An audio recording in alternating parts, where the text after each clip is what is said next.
देखिए दोस्तों, ये जो टॉपिक है सादृश्यता या एनालॉजी, वो एग्जाम की दृष्टि से बहुत ही इंपॉर्टेंट है, ठीक है ना। और इसके 2 से 3 क्वेश्चन हर एग्जाम में आपको देखने को मिलेंगे, ठीक है ना। अब एनालॉजी या सादृश्यता है क्या चीज, तो ये 2-3 चीजों पे डिपेंड होती है। एक तो जैसे नंबरिंग दे दिया आपको, ठीक है, नंबर से रिलेटेड दे दिया। दूसरा आपको जैसे अंग्रेजी वर्णमाला यानी अल्फाबेट्स हैं उसके बारे में कुछ दे दिया, ठीक है। इसके अलावा कोई शब्दावली दे दी, तो उन पे रिलेटेड बात कर दे। जैसे नंबरों पे रिलेटेड बात यूं कर दे, आपका क्वेश्चन यूं बन जाएगा, जैसे यहाँ ऐसे दे 5:125, यहाँ समानुपात, तो यहाँ पर दे दिया 7 का अनुपात, यहाँ पर क्या आएगा। तो ये क्या कौन से टॉपिक में आता है, ये आता है सादृश्यता या एनालॉजी या सिमिलरिटी बोल रहे हैं आप, इसमें आता है। तो आपको लॉजिक ढूंढना है कि भाई 5 का यहाँ पर क्या हो रहा है, तो यहाँ पर 7 का क्या होगा, वो चीज आपको बतानी है। इसी तरीके से मान लो ऐसे आ गया, बी आ गया इंग्लिश का, यहाँ आ गया वाई समानुपात, यहाँ आ गया मान लो के, तो यहाँ क्या आएगा, इस तरीके से, ठीक है। शब्दों की बात करें तो जैसे मान लो मैं कहूं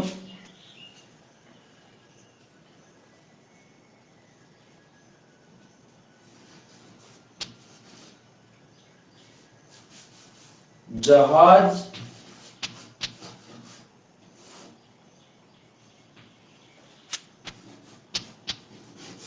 पानी, तो यहां पर बस कहां चली, ठीक है ना।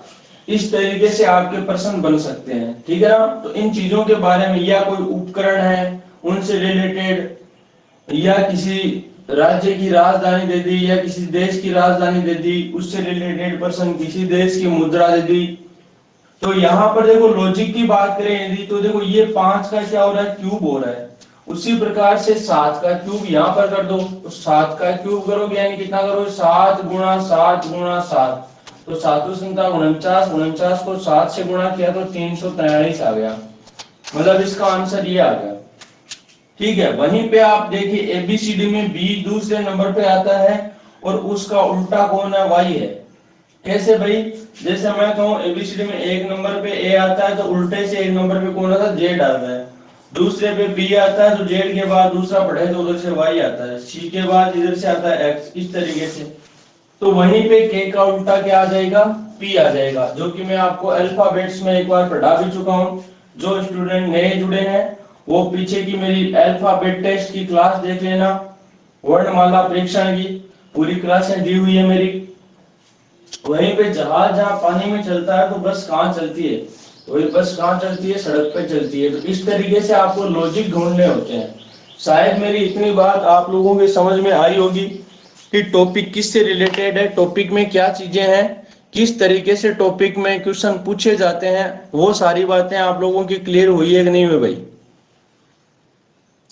मुझे यस और नो में कमेंट कीजिए फटाक से, देखिए जल्दी।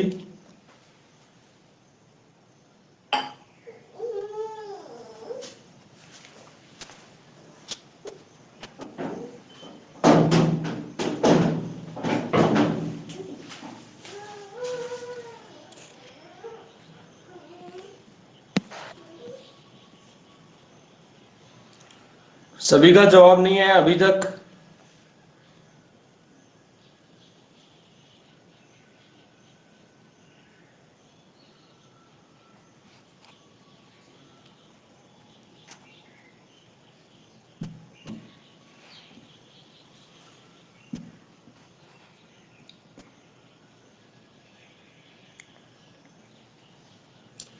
अब दोस्तों इस तरीके के जो क्वेश्चन बनते हैं, अब उसमें हमें कौन सी बातें ध्यान में रखनी है, वो सारी बातें मैं आपको समझाने वाला हूँ, ठीक है ना। एक एक करके समझिए ध्यान से।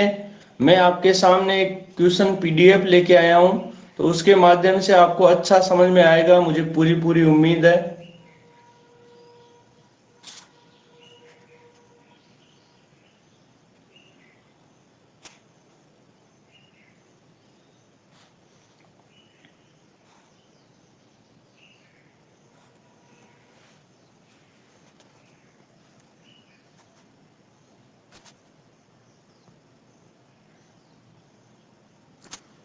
अब देखिए दोस्तों, यहां पर कुछ देश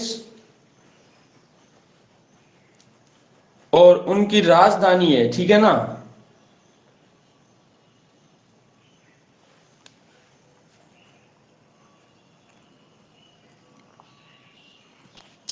तो समझना ध्यान से कि आपने देखा कि पहला जैसे एग्जाम्पल दिया कि अफगानिस्तान है, उसकी राजधानी क्या है, काबुल है, ठीक है। तो उसी प्रकार से नीचे उदाहरण भी आपको दिए हुए हैं कि ऑस्ट्रेलिया की राजधानी कैनबरा और ऑस्ट्रिया की राजधानी वियना, ठीक है ना। सबको दिख तो रहा है ना भाई, बढ़िया से।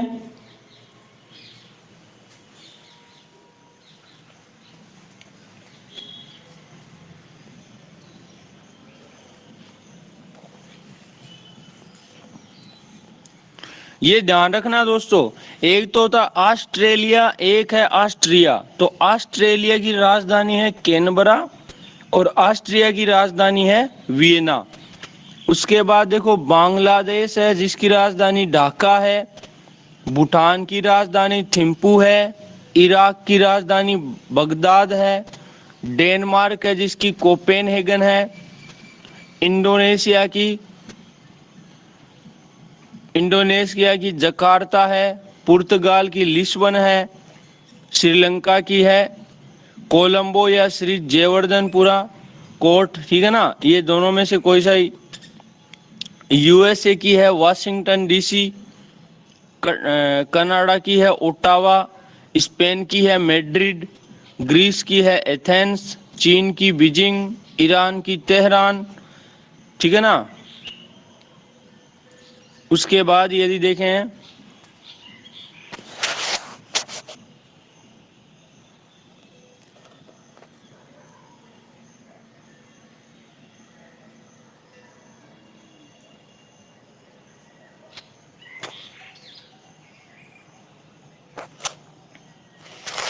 उसके बाद देखो भैया, नेपाल की काठमांडू, कीनिया की नैरोबी, पाकिस्तान की इस्लामाबाद, रूस की मॉस्को, जापान की आपको टोक्यो, साफ नहीं इटली की दिख रहा। रोम है।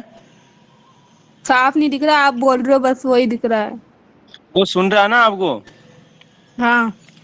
देखो जापान की टोक्यो, इटली की रोम, मिस्र की काहिरा, फ्रांस की पेरिस, भारत की नई दिल्ली, क्यूबा की हवाना, नॉर्वे की ओस्लो, थाईलैंड की बैंकॉक, यूके की लंदन, ठीक है ना। ये कुछ इंपॉर्टेंट जो थी। और आपको वैसे जो जीके पढ़ रहे हो, तो मुझे जीके वीके नहीं आता है, इसलिए मैं आपके सामने पीडीएफ लेके आया, क्योंकि मुझे याद नहीं रहता है, ठीक है ना। लेकिन आपको याद करना पड़ेगा, ठीक है। मेरी बात समझ में आ रही है भाई सभी के।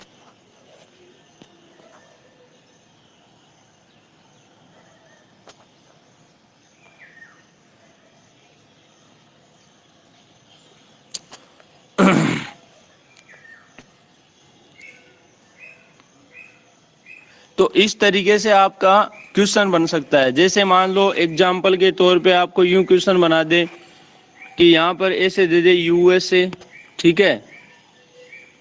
यूएसए के अनुपात में आपको दे दे वाशिंगटन, ठीक है ना। और आपको क्या पूछ लिया, चीन या फिर अदर कोई सा भी देश दे दिया, उसकी यहाँ पर क्वेश्चन मार्क लगा दिया। तो आप उसका जवाब क्या दोगे भाई। आपको ये बात समझनी पड़ेगी कि यूएसए का वाशिंगटन के साथ क्या संबंध है, वही संबंध हमें चीन के साथ जो क्वेश्चन मार्क है उसको बताना है। तो आपको समझ में आना चाहिए, जब पढ़ा हुआ होगा तो समझ में आ जाएगा, और नहीं पढ़ा हुआ होगा तो नहीं आएगा, सीधी सी बात है भाई। तो यहाँ देखो यूएसए की राजधानी जो है वो वाशिंगटन है, तो वहीं पे चीन की राजधानी क्या होगी, तो आपका आंसर आ जाएगा क्या, बीजिंग। यानी इस तरीके से आपका सवाल है बन जाएगा, ठीक है। अब आगे चलते हैं दोस्तों।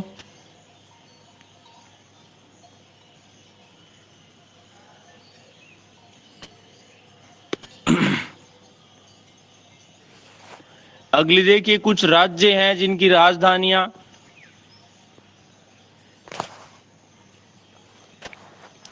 यहां पर देखो जैसे महाराष्ट्र है, उसकी राजधानी मुंबई है, ठीक है। तो वहीं पे आप देखिए कर्नाटक की राजधानी क्या है, बेंगलुरु, उड़ीसा की भुवनेश्वर, गुजरात की गांधीनगर, हिमाचल प्रदेश की शिमला, तमिलनाडु की चेन्नई, असम की दिसपुर, राजस्थान की पता ही है आपको, उत्तर प्रदेश की लखनऊ, मेघालय की शिलोंग, आंध्र प्रदेश की, अरे आंध्र प्रदेश की क्या है भाई, अमरावती है क्या? हाँ सही है सर ये। सही है ना। बिहार की पटना, सिक्किम की गंगटोक। दोस्तों ये प्रश्न आया था मेरे एलडीसी के एग्जाम में, सॉरी पटवार के एग्जाम में, क्वेश्चन आया था सिक्किम वाला, सिक्किम गंगटोक वाला, जीके के क्वेश्चन में आया था ये वाला। तो हो सकता है कहीं ना कहीं रीजनिंग में भी आपकी क्वेश्चन बन सकता है इसका। वहीं पे केरल है उसकी तिरुवनंतपुरम है, नागालैंड की कोहिमा है, ठीक है ना। पश्चिम बंगाल है उसकी कलकत्ता है, बाकी आपको सर हाँ आंध्र प्रदेश की हैदराबाद है ना सर? नहीं नहीं नहीं मतलब ये पहले थी सर, दोनों थी ये, दो अब जगह की कौन थी। सी है मुझे हैदराबाद ध्यान में नहीं हुई। अब नहीं सर, अब हैदराबाद नहीं है हैदराबाद, नहीं है सर सर, अब नहीं है। अब अब अमरावती नहीं है है क्या? सर। अमरावती है। चलिए फिर पहले अपना थी सही है, हैदराबाद मैंने है ना भाई। ये जीके के पोर्शन है, इसको थोड़ा सा आप देख लेना, ठीक है ना, ओके सर ओके। अच्छे से देख लेना एक बार। राज्यों की राजधानी, देशों की मुद्राएं, ठीक है ना, ये चीजें आपको पता होनी चाहिए। कॉम्पिटिटिव एग्जाम्स की आप तैयारी कर रहे हो, है ना। अगले पोर्शन पे चलते हैं अपन। अब यहाँ पर दोस्तों कुछ देश हैं जिनकी क्या दी हुई है, हमें मुद्रा दी हुई है, ठीक है ना। अब जैसे सबसे पहले अपने को पता होना चाहिए भारत की मुद्रा। तो भारत की मुद्रा क्या है दोस्तों, यहाँ पर यह है रुपया। काय को चला रहे भैया, सबसे बड़ा रुपया। तो भारत की मुद्रा क्या है, रुपया। फिर देखो वहीं पे अर्जेंटीना है, उसकी है पेसो, चीन की है युआन, इराक की दिनार, कुवैत की दिनार, थाईलैंड की बहत, बांग्लादेश की टका। देखो राजधानी है बांग्लादेश की ढाका और मुद्रा है टाका या टका। ग्रीस की है यूरो, जापान की येन, यूके की पाउंड, यूएई की दिरहम, म्यांमार की क्यात, ईरान की रियाल, कोरिया की वॉन, यूएसए की डॉलर, तुर्की की लीरा। वहीं पे जो स्पेन है उसकी भी यूरो है, नीदरलैंड की भी यूरो है, रूस की रूबल है, ठीक है, स्वीडन की क्रोना है, जर्मनी की यूरो है। तो दोस्तों आपको है ना पहले तो क्या करना है कि मुद्राएं छांटनी है। जैसे यूरो अलग कर ली आपने, यूरो कर ली, उसके बाद पेसो कर ली, युआन कर ली, दिनार कर ली, बहत कर ली, टका कर ली। फिर ये देखिए कि यूरो कौन कौन से देशों की मुद्राएं हैं। तो उस तरीके से आप ग्रुप बना के इनको याद करें। तरीका मैं बता दूं, याद आपको करना पड़ेगा। समझ में आ रही है मेरी बात? एक बार कमेंट कीजिए फटाक से यदि मेरी बातें आपके पल्ले पड़ रही है। सभी का कमेंट आना चाहिए भाई। मुझे ये नहीं दिख रहा है कि कितने लोग जुड़े हुए हैं।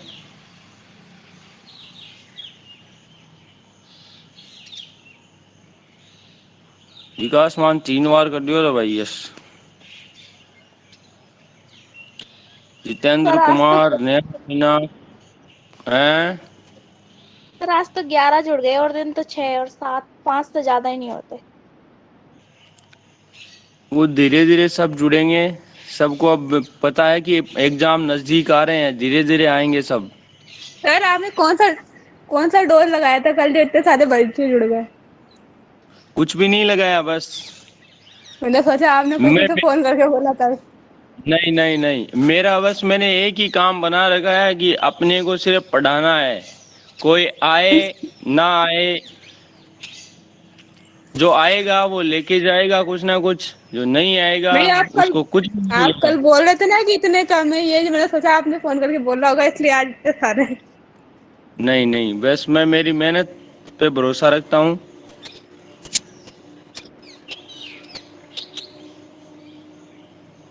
लेकिन ये टॉपिक बहुत इम्पोर्टेंट है दोस्तों। इसका क्वेश्चन आपके एसएससी हो, चाहे रेलवे हो, चाहे पटवार हो, चाहे कोई सा ही एग्जाम हो, आपको मिल जाएगा देखने को। और भावना शिवरे आपके पीटीईटी और बीएसटीसी में भी ऐसा क्वेश्चन बनेगा, ठीक है ना। हाँ सर, 2-3 बनते हैं। हाँ, तो ऐसा क्वेश्चन बनेगा आपके। अब देखो अगले पॉइंट की ओर चलते हैं। ये वाली चीज बहुत इंपॉर्टेंट है भाई। देखो यहाँ पर कुछ यंत्र हैं जिनसे मापन किया जाता है, ठीक है ना।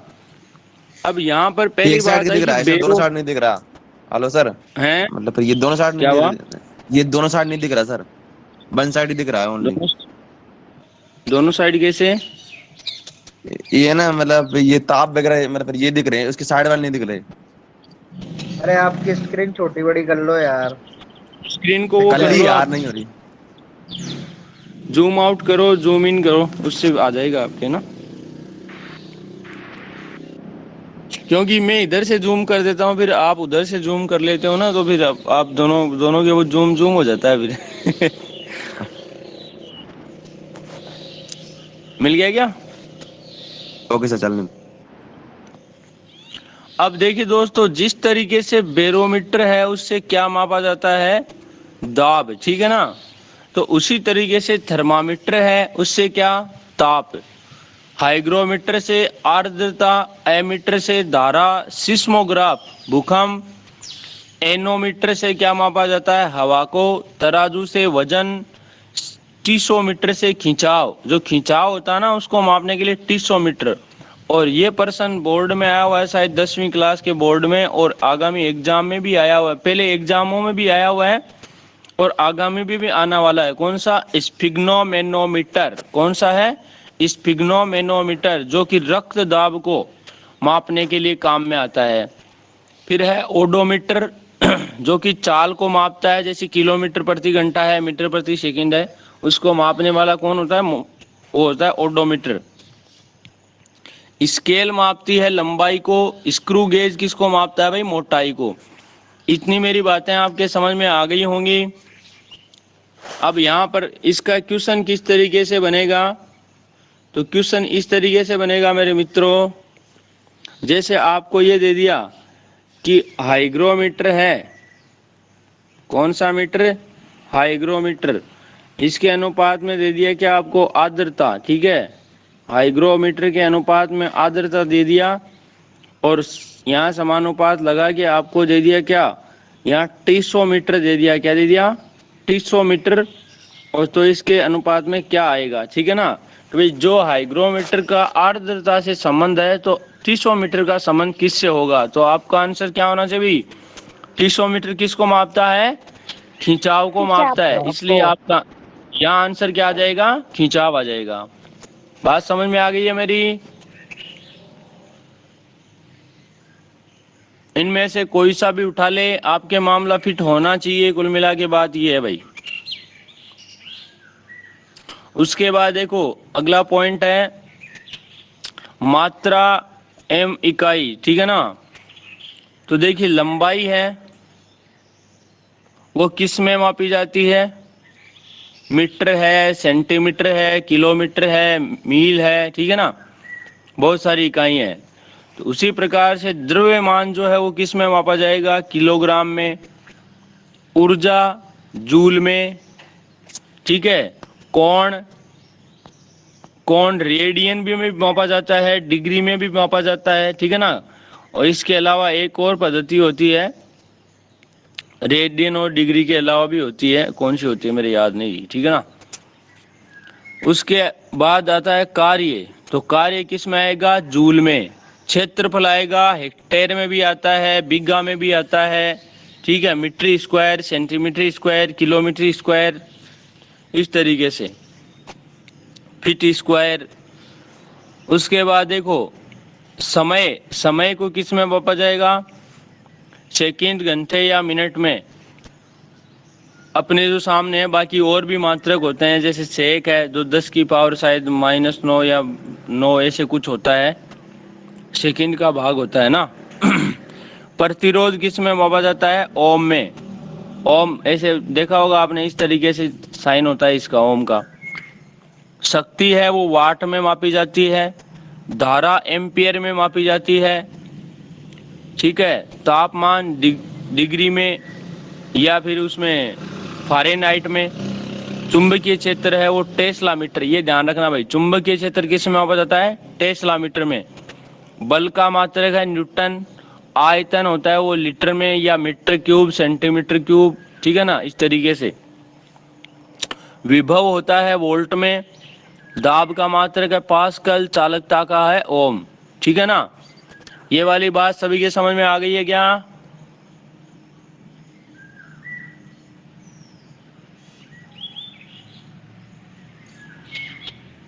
इससे थोड़ा सा समझाने में क्या काम इजी हो गया, नहीं वैसे लिखने पड़ते आपका टाइम ज्यादा खराब होता।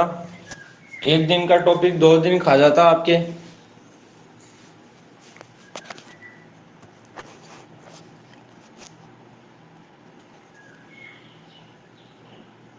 अब अगला पॉइंट है दोस्तों, देखो ये बहुत अच्छी चीज है।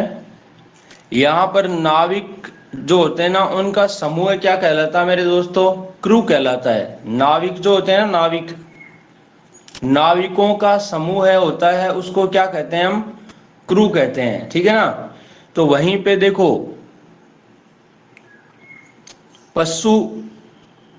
पशु होते हैं, उनके झुंड को बोलेंगे पशुओं का झुंड। मधुमक्खियों का झुंड, अंगूर का झुंड होता है वो गुच्छा कहलाता है।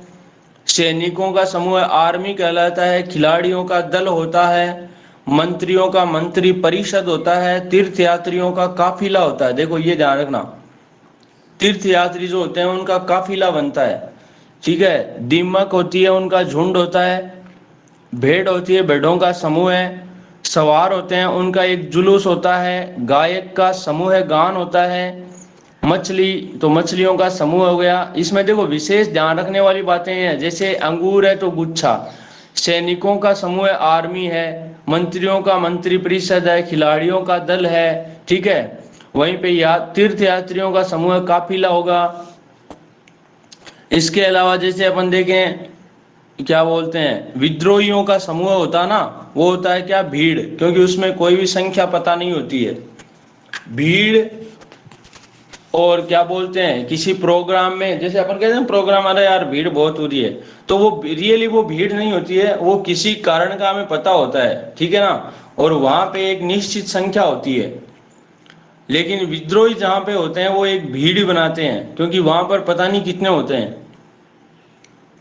संगीतकार बैंड लेकर आते हैं, ठीक है ना, बैंड। और हंस होते हैं, उसे हंसों का झुंड।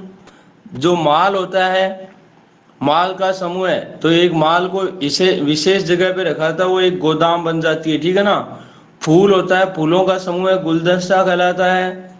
आदमियों का समूह है, भीड़। कलाकारों का समूह होता है खानाबदोश, ये होता है संचयकर्ता। लुटेरों का समूह है, छात्रों का समूह होता है कक्षा। चूजा का समूह है, अंड समूह है। और चित्रकारों का समूह है, ये चित्रकार जहाँ पे आते हैं उसको चित्रकारों का समूह बोलेंगे। ये छोटी सी बात थी, समझने वाली बात थी आपको, ठीक है ना। उसके बाद यदि बात करें तो देखो, जैसे जानवर और उनके बच्चों की बात करें तो गाय का बच्चा होता है ना, उसको बछड़ा बोलते हैं। भालू का बच्चा का विशेष नाम नहीं, भालू का बच्चा। घोड़े का भी बछड़ा। बतख का बच्चा हो गया। तितली का होता है इल्ली, ये ध्यान रखना। जो तितली का बच्चा होता है उसको क्या बोलेंगे? इल्ली बोलेंगे। कुत्ते का बच्चा पिल्ला। कॉकरोच का बच्चा होता है निम्फ। निम्फ, ये नी आधा मैं फै, निम्फ, ये कॉकरोच का बच्चा। जब एग्जाम में बना ले आपके कि तितली अनुपात इल्ली, तो बताइए कॉकरोच के अनुपात में क्या आएगा? यानी तितली का संबंध इल्ली से है, वही संबंध कॉकरोच का किससे होगा भाई? तो आपका आंसर क्या होना चाहिए? निम्फ होना चाहिए। मुर्गी का बच्चा चूजा होता है।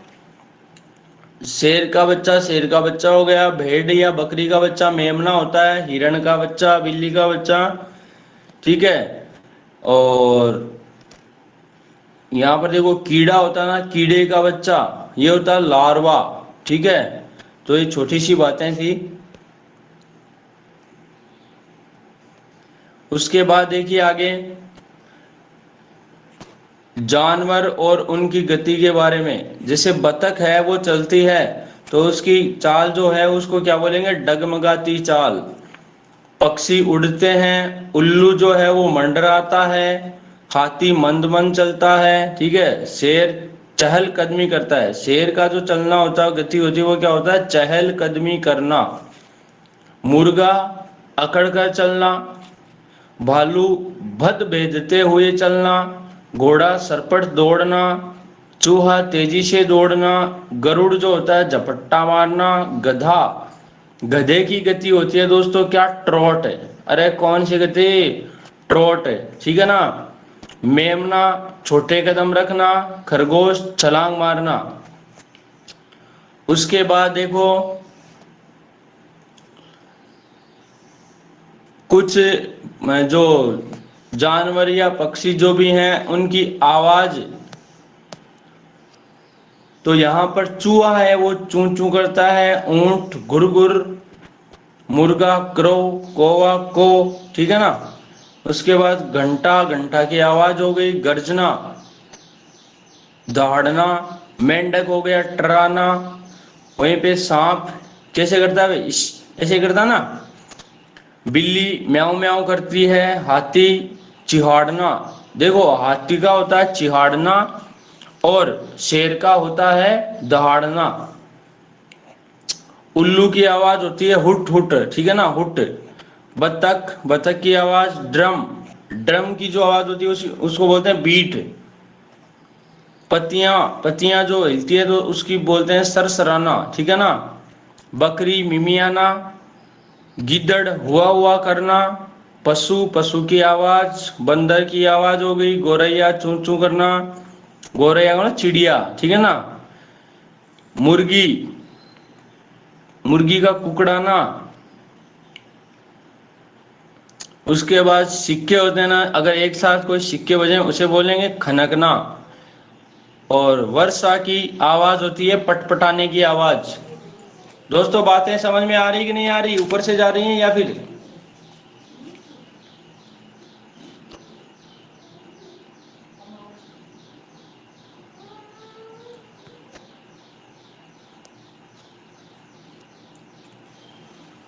हाँ भाई, नेहा, मीना, तरन्नुम, आर्ची, सुनील, सुधीर कुमार, जितेंद्र कुमार, हेमंत, कुलदीप चंदेल, विकास मान, मोनिका बैरागी, मेरी बातें क्लियर हो रही हैं क्या आपके सभी के?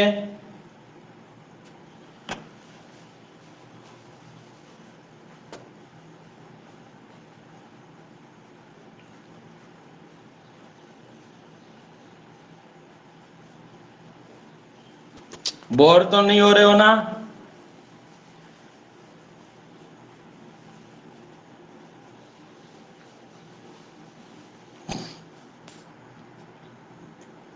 बाकी आपको ये पीडीएफ में मिल जाएगी साथ ही, ठीक है ना। ओके,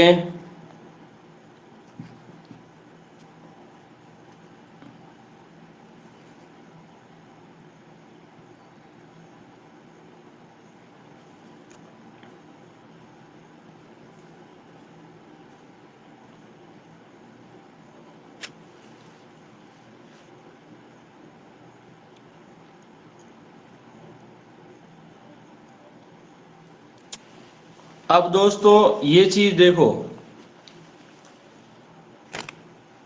यहां पर जो छिपकली है वो कौन से वर्ग में आती है? तो आपका आंसर होना चाहिए सरीसृप वर्ग में, ठीक है।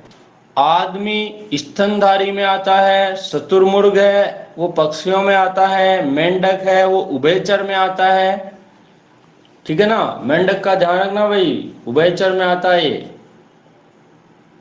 मछली जलीय जीव है लेकिन मेंढक जो है वो उभयचर में आता है।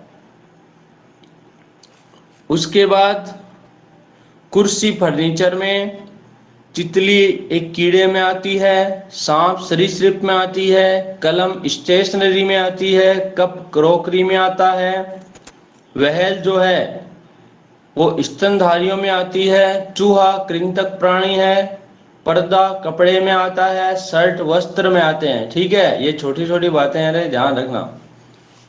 अब देखो जानवर और उनके रहने का स्थान, ठीक है ना। तो देखो मधुमक्खी जो बनाती है,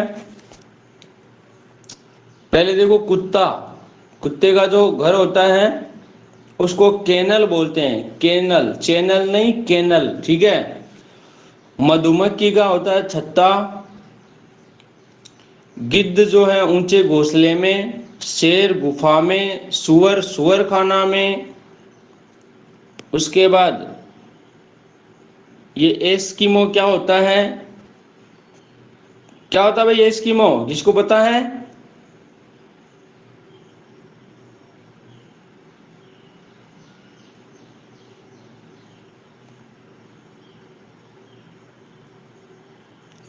एस्किमो कहाँ रहते हैं? इग्लू, ठीक है, सामंत हवेली में, साध्वी भिक्षुणी मठ में, साधु साध्वी भिक्षुओं में रहते हैं ना।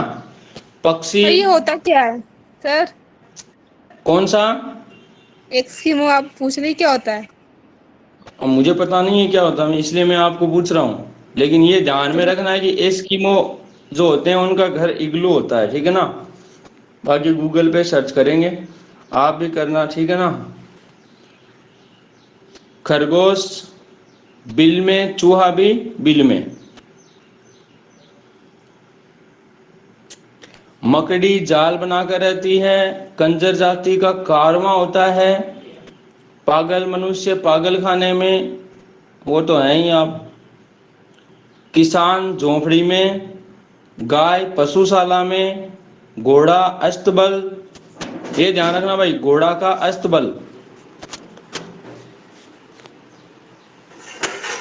उसके बाद उल्लू है, उसका घर होता है खत्ता, ठीक है। अपराधी का घर जेल हो जाता है, ठीक है ना। राजा महल में रहता है, आजकल राजा नहीं रहे, ठीक है ना। साधु रहते हैं मठ में, सैनिक बैरक में, बैरक या छावनी, ठीक है ना।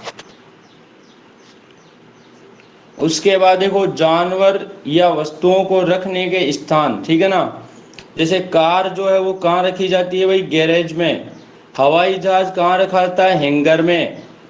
जानवर चिड़ियाघर, अनाज अनागार, दवा डिस्पेंसरी में, मधुमक्खी एपियरी, ठीक है ना। मधुमक्खियों का जो अध्ययन किया जाता है वो भी एपीकल्चर में आता है, ठीक है ना, ये भी ध्यान रखना, एपियरी एपीकल्चर।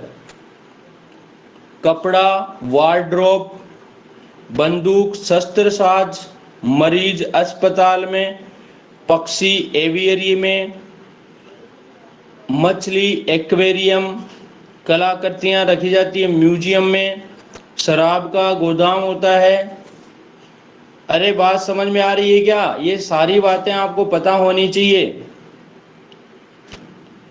उसके बाद देखो खेल एवं उनके खेलने के स्थान, तो बैडमिंटन कहाँ खेला जाता है? कोर्ट में। वहीं पे बॉक्सिंग कहाँ? रिंग।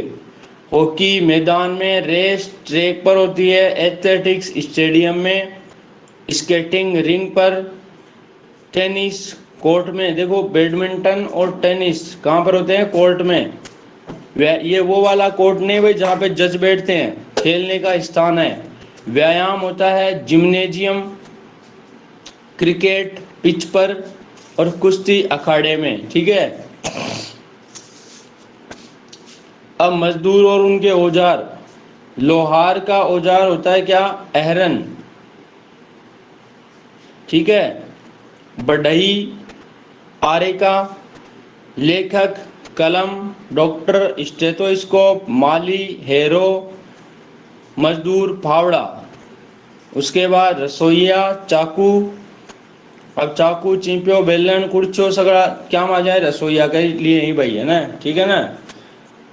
वहीं पे सैनिक बंदूक का, किसान हल, राजमिस्त्री नलसाज, दर्जी सुई, लकड़हारा कुल्हाड़ी, योद्धा तलवार का, सर्जन छुरी का, और मूर्तिकार रुखानी का। ये ध्यान रखना, मूर्तिकार किसका? रुखानी का यूज करता है। अब देखो औजार और उनके कार्य। अब औजार तो भाई काम तो करी सी, फिर चाकू का काटना, दूरबीन देखना, छेनी काटना, बर्मा छेदना, खोदना, चिमटा पकड़ना, गन गन से मारना, तलवार वध करना, पतवार नौका चलाना, कुदाल या फावड़ा से खोदना, कलम से लिखना, सूक्ष्मदर्शी से आवर्धित करना और चम्मच से खिलाना। ठीक है ना।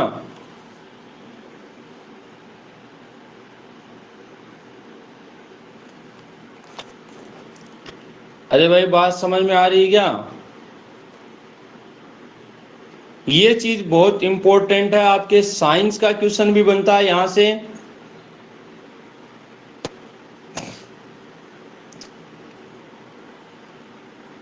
साइंस का क्वेश्चन बनता है इसमें से पक्का, एक क्वेश्चन आता है एग्जाम में। अब देखो ऑर्निथोलॉजी, ऑर्निथोलॉजी में किसका अध्ययन किया जाता है? तो भाई पक्षियों का अध्ययन किया जाता है ऑर्निथोलॉजी में। ठीक है, उसी प्रकार से देखें तो सिस्मोलॉजी भूकंप का अध्ययन है, एंथ्रोपोलॉजी मानव, पैथोलॉजी बीमारी का, फाइकोलॉजी शैवाल का, शैवाल होते हैं ना काई, से बोलते हैं फाइकोलॉजी। ठीक है, जीवाश्मिकी जीवाश्मों का अध्ययन, टेक्सोनॉमी यानी किसी भी चीज का वर्गीकरण करना उसे बोलते हैं टेक्सोनॉमी, एंटोमोलॉजी कीड़ों का अध्ययन, कार्डियोलॉजी हार्ट या हृदय। ठीक है, फिजियोलॉजी फिजियोलॉजी होती है शरीर की, पेडालॉजी होती है मिट्टी की, इकियाथोलॉजी मछली का अध्ययन, सेलिनियोग्राफी चंद्रमा का। ठीक है, वनस्पति विज्ञान पौधा, माइकोलॉजी कवक, हेमेटोलॉजी जिसमें खून हीमोग्लोबिन होता ना, हेमेटोलॉजी खून का अध्ययन, नेफ्रोलॉजी किडनी, हर्पेटोलॉजी उभयचर, और हार्मोन विज्ञान स्राव, जो स्राव होता ना। ये थी बातें इंपॉर्टेंट वाली। शायद मेरी बातें आप सभी के समझ में आई होगी, और कुछ बातें मैंने आपको बताई नहीं है जो आपको ध्यान में रखनी है। अरे भाई इतनी बातें समझ में आ गई क्या?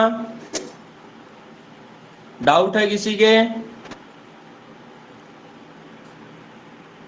तो एक तो जो चीजें मैंने बताई है इसकी आपको पीडीएफ भी मिल जाएगी।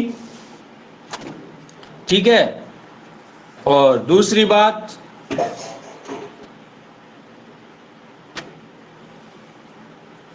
हाँ इनको याद करना पड़ेगा तभी बैठ पाएगा सौदा।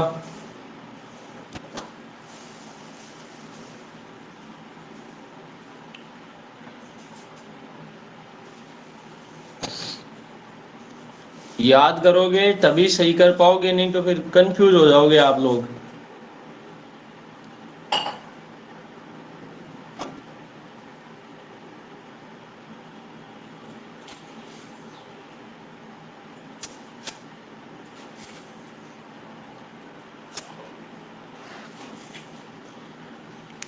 इनको याद कर लेना, और भी बुक्स में जो भी चीजें और दे रखी हैं मैंने इंपॉर्टेंट छांच के यहाँ पर ली है, जैसे भरी बड़ी थी बुक।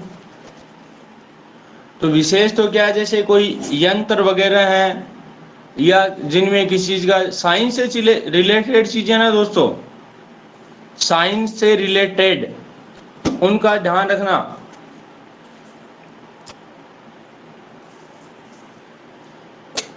साइंस में जो भी मापन की काम में आने वाली चीजें हैं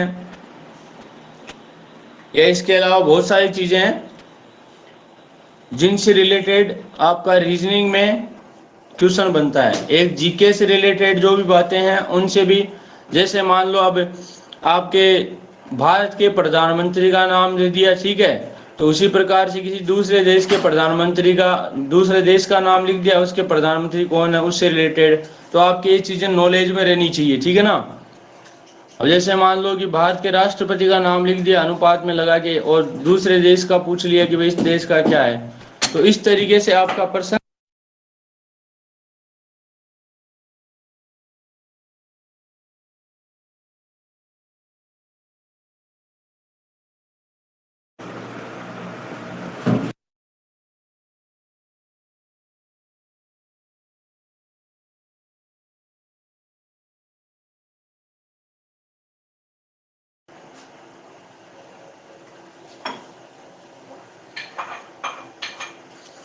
क्लियर है क्या मामला दोस्तों?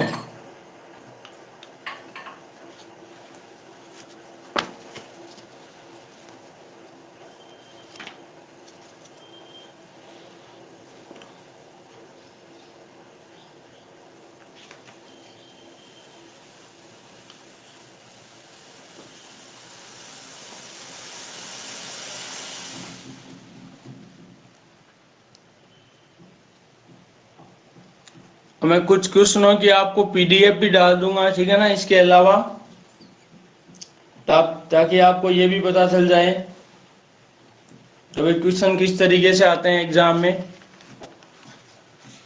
ठीक है, बाकी तो मैं कितना ही बताओ चाहे आपको। अब जो हमने कोडिंग रिकॉर्डिंग पढ़ी थी ना, तो उसकी चीजें भी यहाँ पर काम में आएंगी। अब वो कैसे? देखो, जैसे मान लो यहाँ पर आपको कोई भी शब्द दे दिया, ऐसे मेरा नाम दे दिया जैसे मनोज, ठीक है, और यहाँ पर क्या कह दिया, मनोज को लिखा जाता है यहाँ पर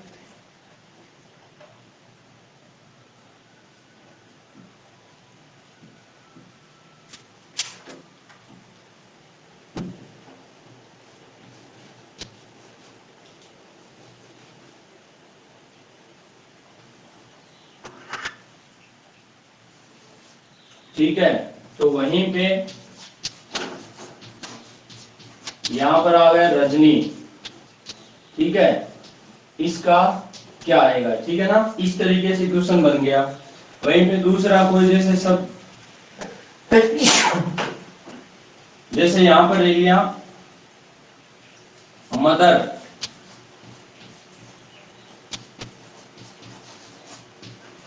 मदर को यहां पर क्या कह दिया भाई,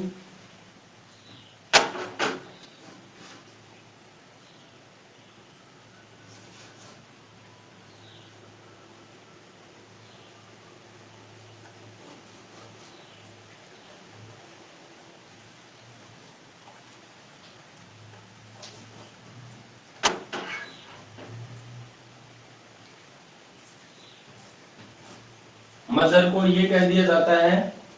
और यहाँ लगे हुए समानुपात, ठीक है ना, गणित का। उसके बाद आगे क्या लिख दिया,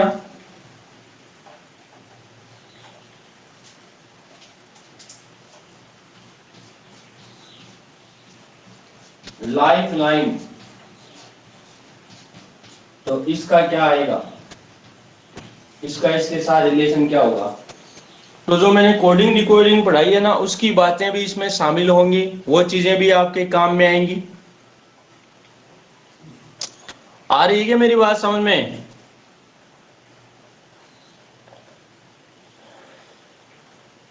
हाँ भाई, या ऊपर से जा रही है?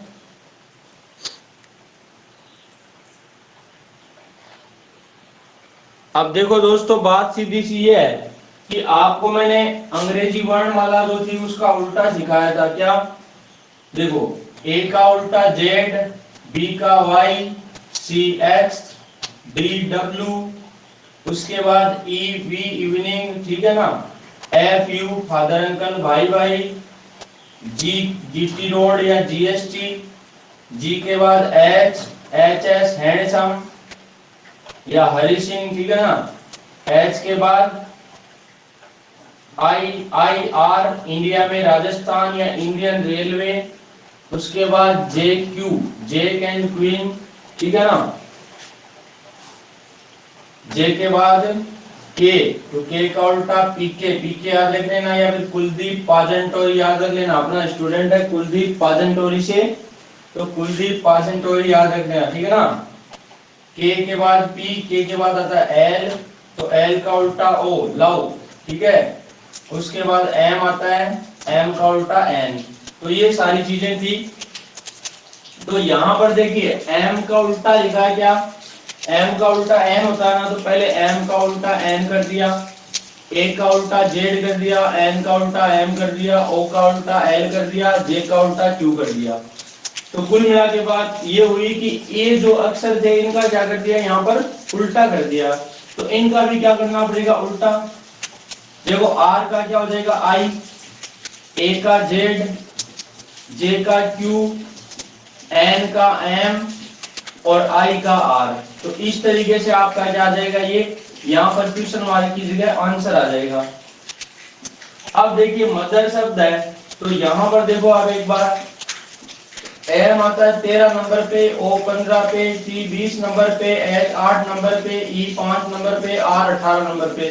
तो वहीं पे देखो एन 14 पे आता है, क्यू 17 पे आता है, डब्ल्यू 23 पे आता है, एल 12 पे, जे 10 पे और एफ 24 पे आता है। तो आप एक बार देखिए कि 13 से बन गया 14, तो 13 में कितना जुड़ा, 1, 14 बन गया, 15 में 2 जुड़ा, 17 बन गया, 20 में 3 जुड़ा, 23 बन गया, 8 में 4 जुड़ा, यहाँ 12 बन गया, 5 में 5 जुड़ा तो यहाँ 10 बन गया, 18 में 6 जुड़ा तो कितना बन गया, 24 बन गया। तो कहने का मतलब है एक एक संख्या बढ़ती हुई जुड़ती जा रही है।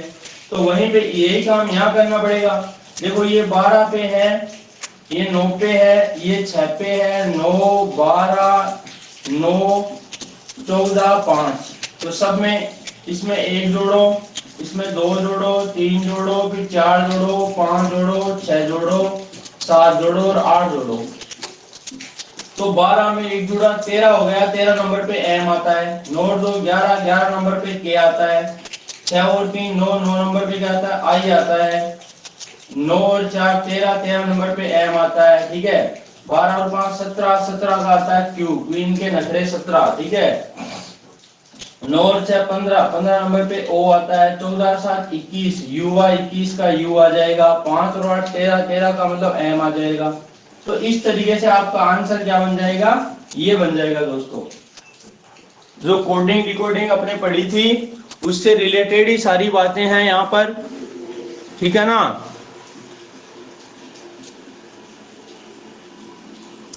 अब आ जाओ सभी मैथ्स वाली क्लास में। अरे सुधीर कुमार, आप मैथ्स वाली क्लास में नहीं जुड़े क्या? शायद आपकी रिक्वेस्ट नहीं आई है, मैथ्स वाली क्लास की रिक्वेस्ट नहीं है आपके ना। तो जो नंबर है वो है 70 68 99 801। जी सर।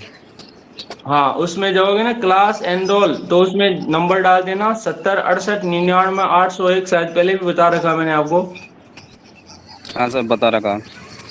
हाँ, तो उस नंबर पे जाओ और क्लिक करो, ठीक है ना। अभी मेरे पास रिक्वेस्ट आ जाएगी, अप्रूव कर दूंगा। अब क्लास होगी मैथ्स की, ठीक है ना। ठीक है sir, okay okay okay sir. ठीक है दोस्तों, आ जाओ फिर मैथ्स। अरे हेमंत कुमार बहुत दिन से आया भाई, कहाँ रह गया था?